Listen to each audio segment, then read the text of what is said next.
Right, we are back for another repair video on my bus, which is a 2013 plate V-Strom 650. Today I'm going to tackle changing the clutch on the bike.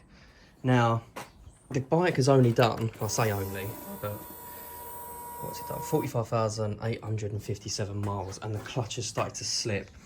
It only slips in 6th gear from 70 miles an hour to 90 on a private road, obviously. So when you're in 6th gear and it hits about 6,000 RPM, 6,000, 6,500, that's where peak torque is on these bikes. The revs will jump to about 8,500 RPM and stay there until the road speed matches that RPM, and then it will grab and carry on pulling. Now, this is low mileage for a clutch to go, I must admit, and the clutch cable's always been adjusted correctly. It's never been, because the clutch cable's too tight, it will be basically as if you're riding along pulling the clutch all the time, and therefore it can slip that way.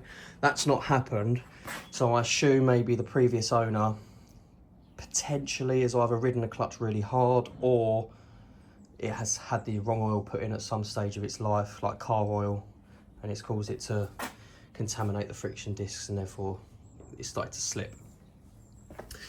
So I'm going to go ahead and at least get everything off that I need to get off.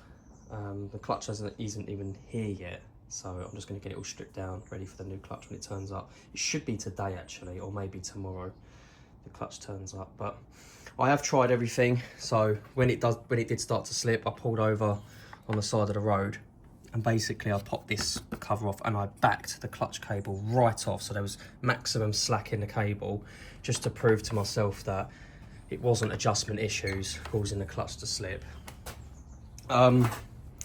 This is obviously the bike with the different clutch setup. I know the older V-Stroms, they have a adjustment on the cable.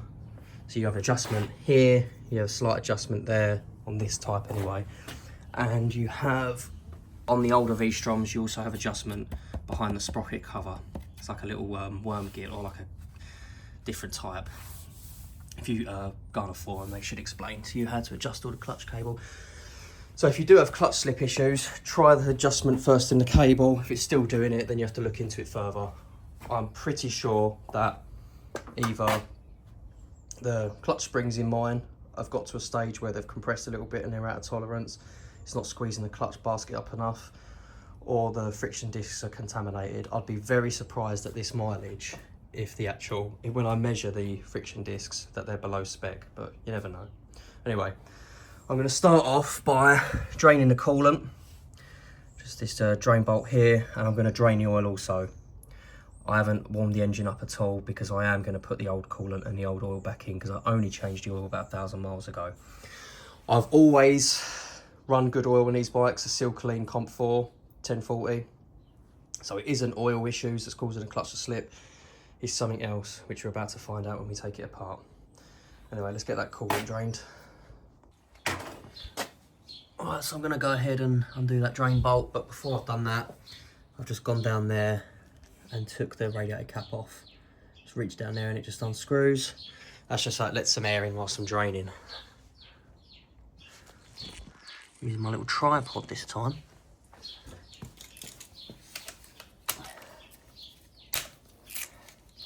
I'm just catching it in a nice clean container so it can be reused, this coolant. Oh, fucking hell. That come out a bit sharpish.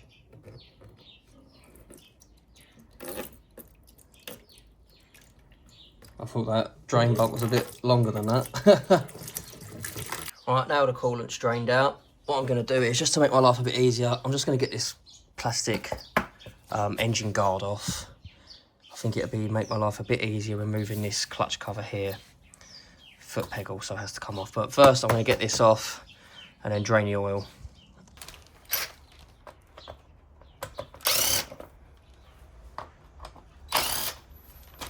Right, so that's that off. It's literally just 2 bolts this side, 2 bolts the other side, and it's off. Just makes your life easier, just with a bit more room. Now I've got another fresh oil catch can under here. Make sure it's nice and clean, because I'm going to reuse this oil And I've just cracked off the sun plug. You already know where that is. Let that drain. I'm going to inspect this oil also, because if the clutch has been slipping for some time, I want to make sure it hasn't burnt the oil and contaminated it that bad. But I feel like I've caught it in time, to be honest. Right, so whilst that oil's draining, I'm just going to go ahead and take this foot peg assembly off. First, you need to disconnect this rod that goes to the master cylinder for the rear brake. So it's just held on around the back with just a little split pin. I'm just going to bend them tongs up, pull the split pin out, and then this pin will just come out, and then it's free from the master cylinder rod. 2 bolts there, and there's a spring that for the rear brake light switch. Just disconnect that, and then this whole foot peg rear brake assembly will come off. I actually need to clean this because this is becoming a bit seized up. It's just where I ride this in all weathers. It's just the salt and shit gets in there from the UK weather, seizes it up. So let's get all this apart. Right, so I've disconnected the rear brake light switch assembly of the spring. You just simply unscrew it. Screws into the top there. So you sort of just unwind this whole unit off of the thread on that. You can see that's moving freely. So the next step, all I'm going to do is just get an air line and just blow all the salt off of the top of this clutch cover, because when I take this off, I don't want any of this crud falling inside the engine. Once I've done that, I'm just going to undo this hose. It's just held on with a Jubilee clip, and the hose at the back, that's just held on by like one of these little spring clips you squeeze together, pull off. That hose there, and I'm going to take the PCV breather hose off as well. Once all that's done, I then can start undoing all these bolts around the outside, and then this clutch cover will come off. But first, I'm just going to give this a clean up. Right, so I've removed all the pipes going to the water pump. You've got the big one there, you've got the small one around the back, you've got the PCV hose around the back there, and the one on the side here. These are pretty corroded, so I'm going to have to make sure these are cleaned up before putting the new hose, the hoses back on. So now all the hoses are free from the clutch cover and the water pump assembly. I'm just going to go ahead and undo all of these bolts that go around the outside of the clutch cover. And hopefully it just comes off. It might need a bit of persuasion with a rubber mallet to get this off. But yeah, anyway, let's get all these bolts undone and see how we get on. Oh, and the clutch has just turned up, so perfect timing.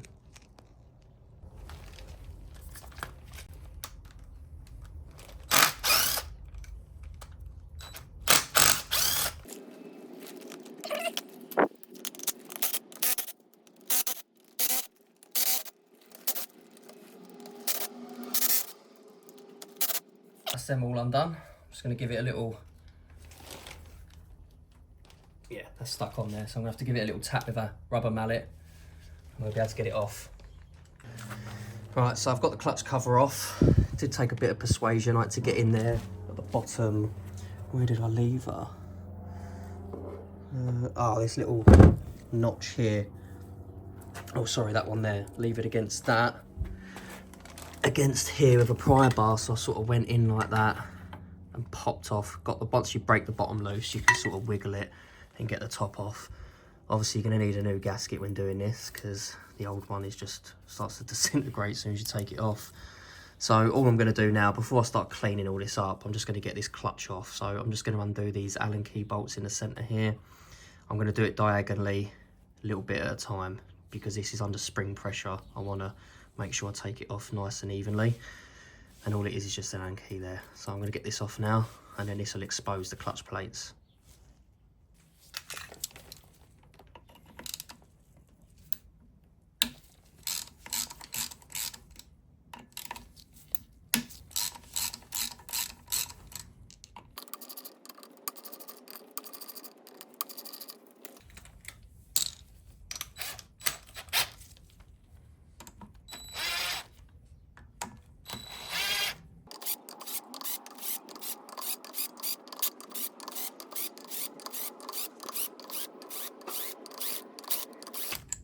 Right, that's all them loose, so just take this off now.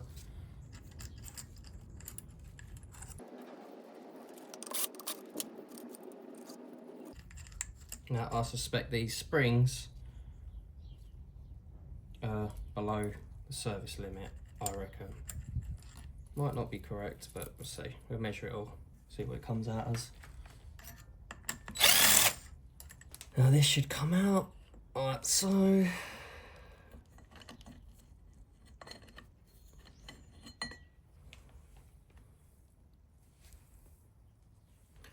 And these are your clutch plates. So I'm just going to get all of these out now. Right, so I've removed all the clutch plates. I've just pulled them out in the order. The back one is slightly different to the very front. You can just see by the width. So the very back friction plate is a bit thinner, and then it goes drive. So you just pull them out in order basically. You can't really go wrong if you just pull them out like that. Pull them out one at a time. Now I did measure these just quickly. These are in spec, these friction plates, as I thought, which is, and rather bizarrely, the springs are also just in spec. So it's probably down to contamination issues, because when I first bought this bike, after about, it did have an oil change by a car garage. I see on the service book, it was a car garage that carried out an oil change on this. So they potentially used car oil, and it contaminated these friction plates a little bit and caused it to slip. Now, when I done an oil change on this, it actually cured it for a while, for about a good 10,000 miles. And then I carried out an oil change myself using the correct oil, and it started to happen again. So I reckon maybe these got contaminated, and as they've slipped, they've just glazed these friction plates off a little bit, causing it to slip. So it just started to happen. You wouldn't really notice it, to be honest, but it's under in 6th gear, 6,500 RPM, and when you give it full throttle, it would then slip. So it wasn't slipping all the time. But to be honest, I've just I ordered a whole new clutch kit for this. Springs, friction plates, driven plates, like the metal ones, everything. And come with a new gasket as well, because I thought, coming this far, you've got this, you might as well just change the whole lot. I don't have time to be taking this apart and then measuring it all, making to see what bits failed. I thought I'll just buy a whole new clutch kit, because I do use this bike for work. And for 130 quid for an original Suzuki clutch, I thought that wasn't too bad.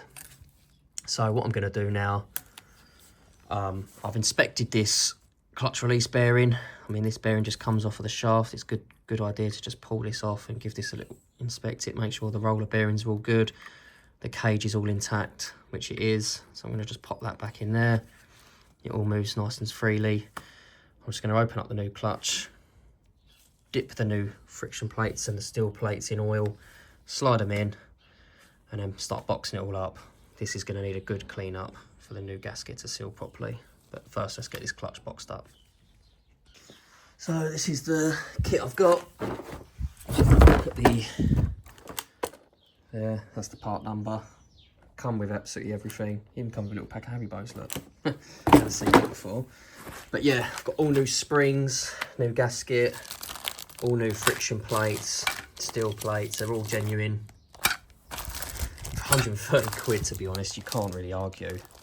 I just wanted to just replace everything, and then I know everything's done. So it's pretty good, to be honest. I'm surprised it's that cheap. But yeah, pop all these bits in.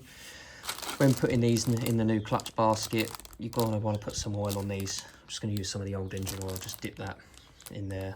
I know that old engine oil isn't contaminated, it doesn't smell burnt, and it's been changed about 3 times since the car garage done it last time, so it's definitely not contaminated anymore. But yeah, let's get all this boxed up and throw it back together. So I started unboxing the new ones, and the first one to go in is the thinner one. You can see the part numbers ever so slightly different as well. So 29F10, and then the thicker ones 29F30. So this is the only thinner one that actually lives in the clutch basket. So I'm just going to coat both of these sides of oil, slide it in, and then steel plate, thicker one, and you just basically put it back together as you removed it. It's pretty straightforward. Just make sure you coat it with oil, otherwise you'll just burn them out when you start it up. So that's the first one in. And then you just get driven plate. I'm just dipping it in there. And then throwing it in. I need 2 hands for this, but you get the idea. And yeah, just slide them all in. And then yeah, we're good to go. Right, so I've put all the clutch plates in. I've lined all the notches up. As you can see there, there's little cutouts in the actual friction plates. So I've just lined all them up. When putting this back in, I'll just show you, there is a washer on that side of the outer part of the clutch basket. Just make sure that's still there, because that runs on the clutch release bearing there.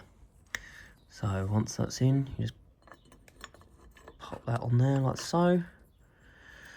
And now I'm just going to put the new springs in the holes with the little taps. And then I'm going to slowly, as I did when I'm doing it, do them up in a diagonal crisscross pattern. So it pulls all this up nice and evenly. And then you torque these bolts, I believe, to 10 Newton meters. I'll check the service manual, but I'm sure it's 10. So I've just got all the springs in there and the bolts just started.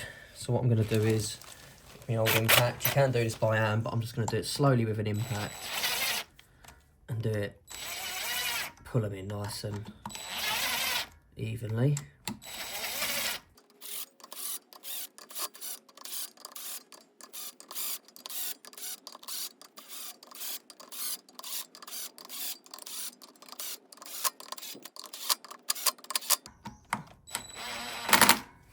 Right, so now they're all in. I'm just going to go around and torque these bolts up.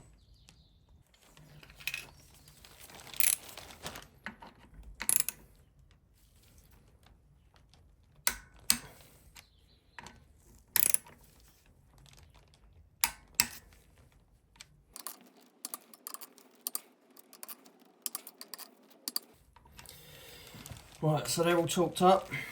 10 Newton meters, just check the service book. And then, yeah, now it's just to clean up all this gasket material off, all the old stuff. Sweet. Right, I'm back. It's gone dark. I had to pop out earlier. By the time I got back, it got kind of dark. So I think where I left off, I was in the process of about to clean up these mating surfaces for the new gasket, in which I've done the crankcase side and the clutch cover side.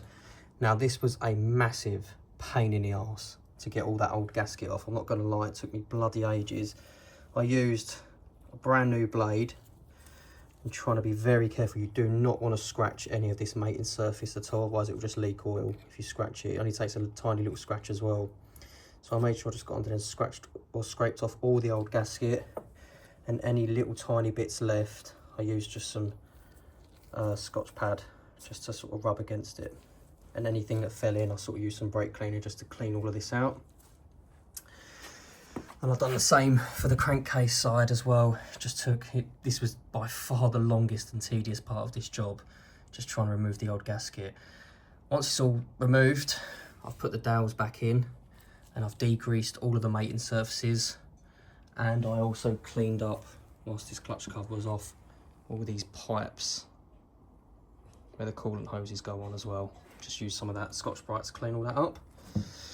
So all I'm going to do now is, now the dowels are back in, I'm going to get the new gasket and just pop it on the crankcase side and then put the clutch cover on over the top. Making sure that the gear on the water pump lines up with that. If it doesn't line up, you can move the water pump ever so slightly and it will slot into place. And there, as you can see, the new gasket's holding itself into place by just resting on them dowels. Also, I meant to say, I've got some compressed air and made sure I blew out all of these threads where the clutch cover bolts go into. If these have got any oil, coolant, brake cleaner, whatever you've used to clean it up, even the oil will run out of here and potentially fill these holes up. When you go to put the bolt in, it will hydrolock itself and it won't tighten up, and it could even crack the crankcase cover.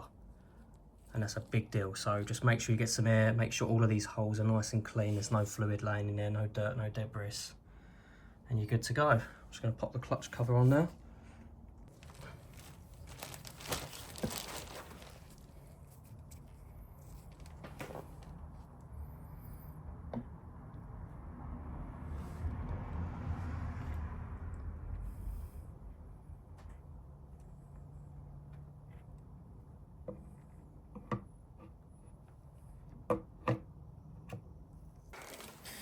Right, so now this clutch cover's on, I'm just going to slowly, let's put in gear 1, just run these in, put it in its lowest clutch setting, so nothing can cross thread, and I'm doing it again, like in a crisscross pattern.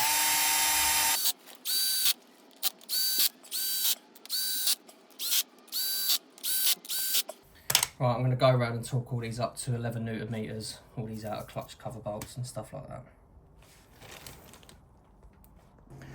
Right, all them bolts are torqued up. I've just put all the radiator hoses back on the water pump, PCV hose, everything that come off needs to go back on basically. And I've filled up the engine oil. You can see that's bang on. And I'm just about to fill up the coolant. If you wonder what I'm using here, I'm using a 5 litre jerry can pipe. You see that? I don't know if you can see that. Yeah, done. Torch off. There we go.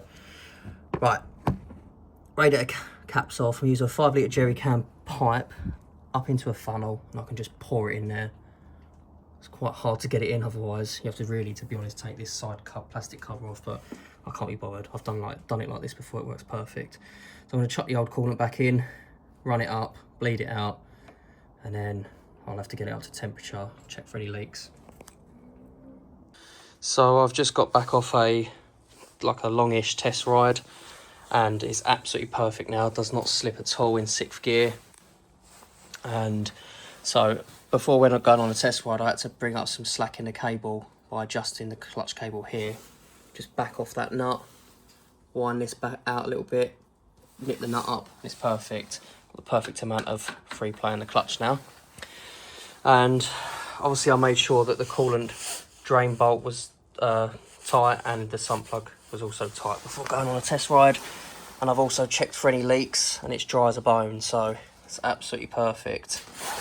Made sure I adjusted the rear brake light switch also, and I've greased all this brake pedal assembly up as well, so that's nice and free now.